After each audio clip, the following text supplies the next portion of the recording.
What's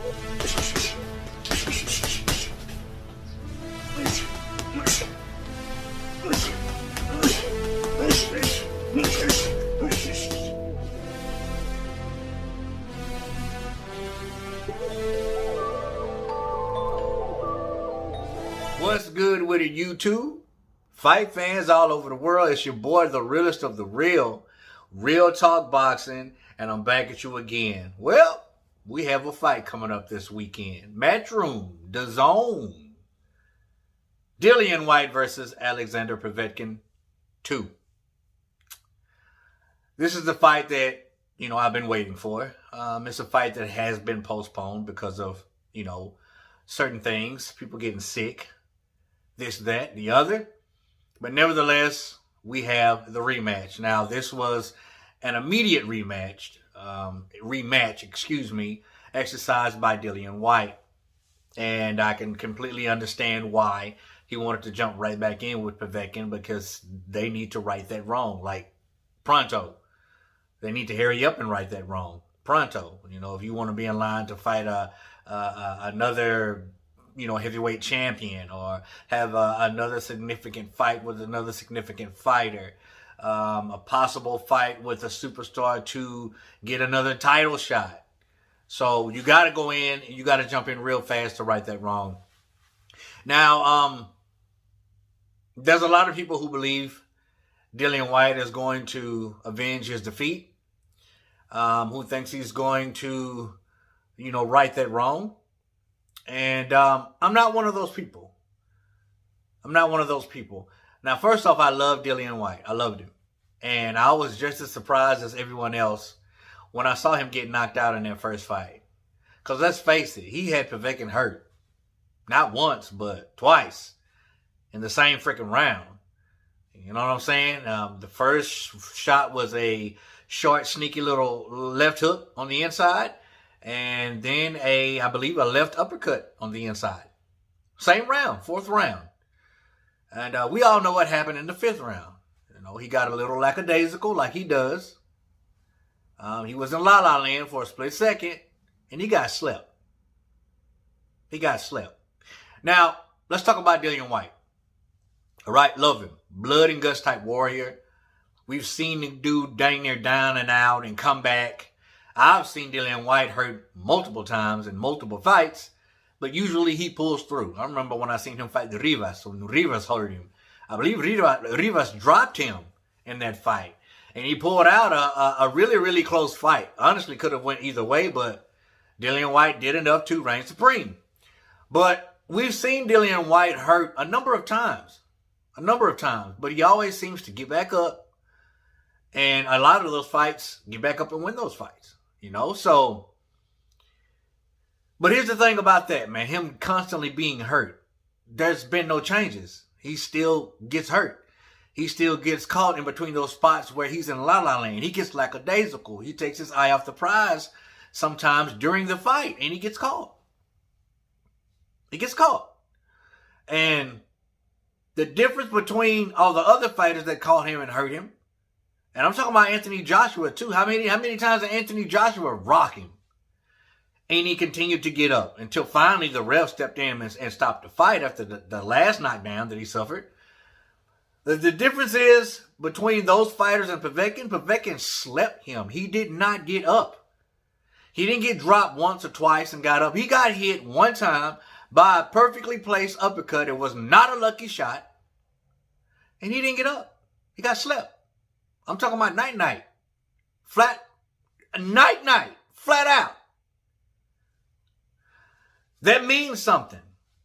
Now, Dillian Whyte doesn't have a huge amateur background. I had no idea he used to be a kickboxer. He had a lot of kickboxing fights. Then he came over to boxing. Just heard that today. I had no idea that Dillian Whyte used to be a kickboxer.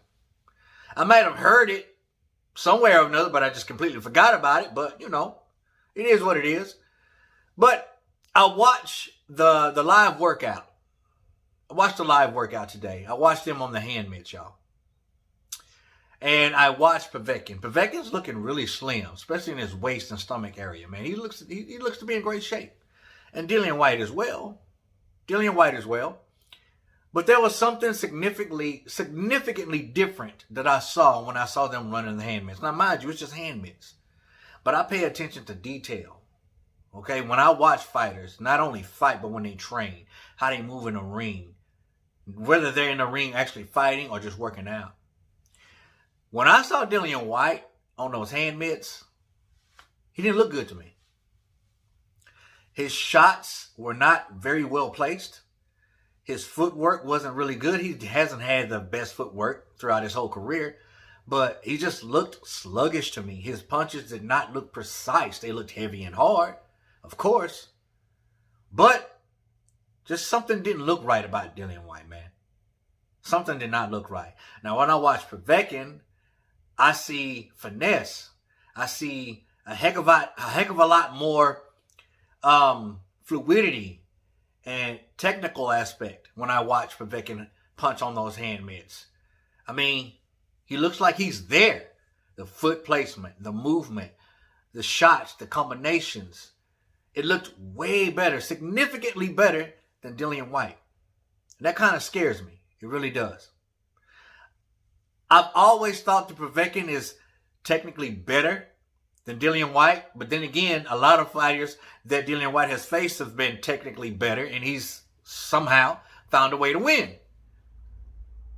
I think we're going to see a complete repeat in this second fight. I think we're going to see Povetkin get dropped again, and I think we're going to see Dillian Whyte get knocked out again. This is just my opinion. I may be wrong, okay? My opinion. I'm not saying this factually. My opinion is I think that we're going to see a complete repeat of Povetkin Whyte 1. We're going to see that in Povetkin Whyte 2. I do.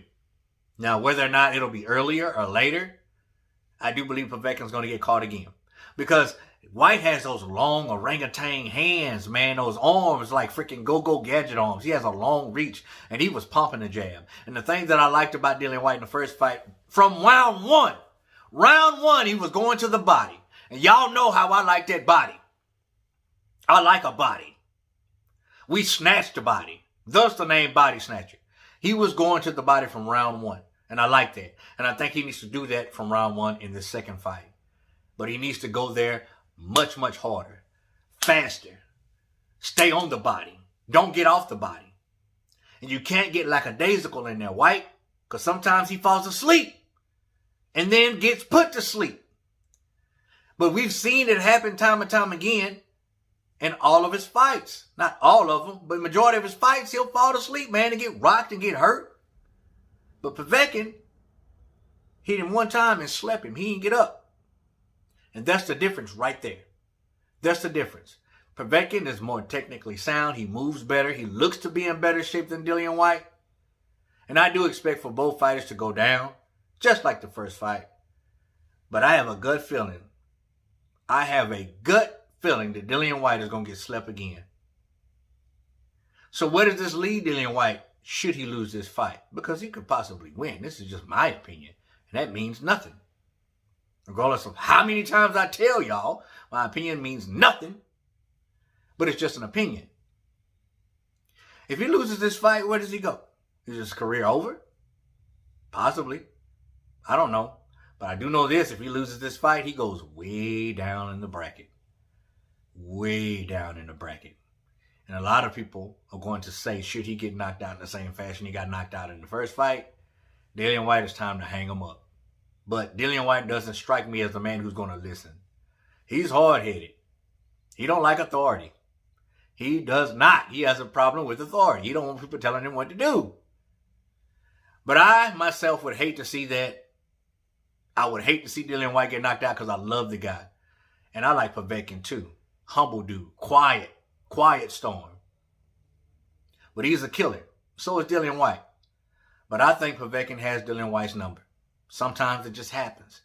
Just like Antonio Tarver had Roy Jones' number. Just like Smokey Joe Frazier had Ali's number that first fight. Actually, all the fights. Because every time Ali fought Frazier, he said he felt like he was on the brink of death. Some fighters just have your number. And I think Povetkin has Dillian Whyte's number. That's just my opinion. I'm excited to see the fight. More than likely, I'm going to do a live stream. So if you guys want to come and hang out with Real Talk, feel free, man. Because, you know, we just going to be kicking it, talking trash, living it up, and communicating, baby. But never mind my opinion. I want to know yours. Comment down below. You understand me? Let your boy Real Talk know. As always, respect all. Fear none. God bless. Till the next time, Real Talk Boxing, we up and we out here.